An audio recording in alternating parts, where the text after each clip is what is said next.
রাকিব, আপনি তো বিমানবন্দরে আছেন, তো সেখানে কি পরিস্থিতি দেখছেন বিস্তারিত জানান। ধন্যবাদ জ্যোতি আপনাকে। আসলে আমরা জানি যে সাম্প্রতিক সময়ে যে ইরানের সাথে ইসরায়েল এবং যুক্তরাষ্ট্রের যে যুদ্ধ চলছে, সেই যুদ্ধে আমরা প্রভাব পড়েছে মধ্যপ্রাচ্যের প্রায় সবগুলো দেশে আমরা জানি যে এই প্রভাব পড়েছে।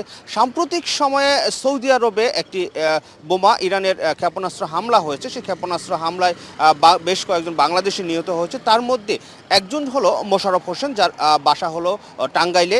তার লাশটি কিন্তু আজকেই আনুষ্ঠানিকভাবে এই লাশটি বাংলাদেশে আসছেন এবং সেই লাশটি গ্রহণের প্রক্রিয়া কিন্তু চলছে। আমরা এখন দাঁড়িয়ে আছি বিমানবন্দর এলাকায়। এখানেই আসলে সেই লাশটি হস্তান্তর করা হবে। আমরা জানি যে বেলা 11:15টার দিকে ফ্লাইটটি বাংলাদেশে অবতরণ করবেন এবং তারপরের যে প্রক্রিয়াগুলো রয়েছে সেই প্রক্রিয়াগুলো কিন্তু এরই মধ্যে সম্পন্ন করেছেন এখানে স্বজনরা রয়েছেন। সেই মোশাররফ হোসেনের যে স্বজনরা রয়েছেন তাদের সাথে আমরা কথা বলেছি। তারা আমাদেরকে যে বিষয়টি জানিয়েছেন যে আসলে মোশাররফ হোসেন গত 8ই মার্চ ঠিক ইফতার গ্রহণের সময়ই কিন্তু সেই মিসাইল আক্রমণের শিকার হন এবং তিনি নিহত হন। অর্থাৎ ইফতারের কিছুক্ষণ আগে, ঘন্টা 2-3 আগেও তিনি তার পরিবারের সাথে কথা বলেছেন। তাদেরকে আসলে কিভাবে ঈদ করবেন, ঈদের শপিং করবেন, কেনাকাটা করবেন, সন্তান এবং স্ত্রী তাদের সাথে কথা বলেছেন। সেই বিষয়গুলো তারা আসলে আমাদেরকে জানিয়ে তারা অনেকটাই কান্নায় ভেঙে পড়েছেন। কারণ যে ঈদের স্বপ্ন, ঈদের কেনাকাটা করার যে বিষয়গুলো মোশাররফ হোসেন বলেছেন, আজকে সেই মোশাররফ হোসেন লাশ হয়ে ফিরছেন। পুরো পরিবারই আসলে ঈদের আনন্দ তো দূরের কথা, তাদের পরিবারে এখন শোকের মাতম চলছে।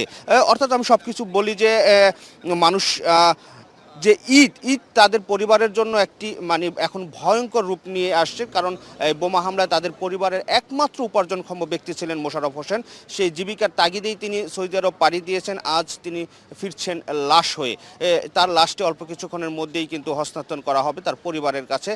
আমরা জানি এখনও ফ্লাইটটি নামেনি, তবে ফ্লাইটটি অল্প কিছুক্ষণের মধ্যেই এই বিমানবন্দরে, আন্তর্জাতিক বিমানবন্দরে অবতরণ করার পর সেই সব প্রক্রিয়া সম্পন্ন করে তার পরিবারের কাছে লাশটি হস্তান্তর করা হবে।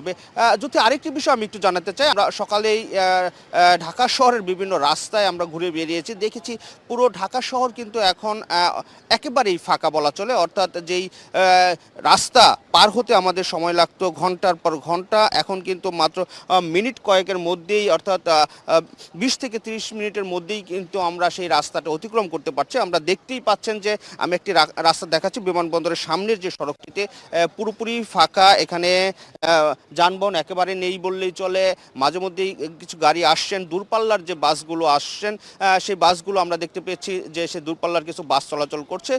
লোকাল বাসের সংখ্যা অনেকটাই কম, তবে কিছু সিএনজি বা অন্যান্য মোটরসাইকেল চলাচল করছে। এছাড়া কিন্তু আমরা আজকে সকাল থেকেই তেমন কোনো রাস্তায় যাত্রীর চাপও দেখিনি, যানবাহনের চাপও কিন্তু আমরা দেখিনি। আমরা সদরঘাটে গিয়েছিলাম, সেখানেও দেখতে পেয়েছি যে যাত্রীর চাপ অনেকটাই কম। বাস টার্মিনালগুলোতে ঠিক যাত্রীর চাপ কম এবং মানুষ, এর কারণ হচ্ছে যে যেহেতু এবারের ছুটিও কিছুটা দীর্ঘ সময়ের জন্য ছুটি দেওয়া হয়েছে, ঈদের ছুটি ঘোষণা করা হয়েছে এবং ধাপে ধাপে ছুটিগুলো ঘোষণা করার কারণেই কিন্তু এরই মধ্যেই যারা ছুটি পেয়েছেন সরকারি কর্মচারীরা কিন্তু আরও 2 থেকে 3 দিন আগেই তারা চলে গিয়েছেন। এবং সর্বশেষ যে পোশাক শ্রমিক কারখানা ছুটি হয়েছে, সেই পোশাক শ্রমিক কারখানার লোকজনও গতকালকে পর্যন্ত আমরা দেখতে পেয়েছি সেই লোকগুলো তাদের বাড়ি ফিরে গেছেন পরিবার পরিজনের সাথে ঈদ করতে।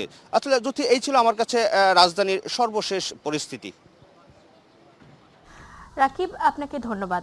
দর্শক, এতক্ষণ যুক্ত ছিলেন আমাদের সহকর্মী রাকিব হাসান।